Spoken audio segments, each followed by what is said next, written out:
Aujourd'hui, les écrans ont envahi notre quotidien, et plus particulièrement celui de la jeune génération. Téléphones et ordinateurs ont remplacé tourne-disques, livres et appareils photo.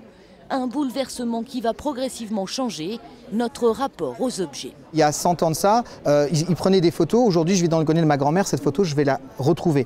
Aujourd'hui, je prends beaucoup plus de photos que ma grand-mère, mais ces photos-là, est-ce que dans 10 ans, je les aurai encore? Sachant que la durée de vie d'un disque dur, c'est à peu près 5 ans. L'idée de cette exposition est donc de répondre le plus objectivement possible à toutes les questions que l'on se pose autour des écrans. Et pour cela, l'association Les Miettes a disséqué durant 2 ans les travaux de l'Académie des sciences, de l'association Santé Environnement et du CSA.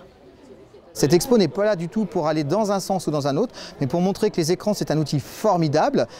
Si jamais c'est un prolongement de notre créativité, par exemple, mais que si jamais on s'en sert uniquement pour geeker, suivant l'âge qu'on a en plus, ça va avoir des répercussions plus ou moins importantes sur l'individu. Donc voilà, c'est un peu l'idée de cette expo, c'est de remettre les choses à leur juste place. L'exposition est itinérante, elle se déplace dans les écoles et collèges du département, mais jusqu'au 1er décembre, elle est accessible à tous à la médiathèque Puzzle de Thionville.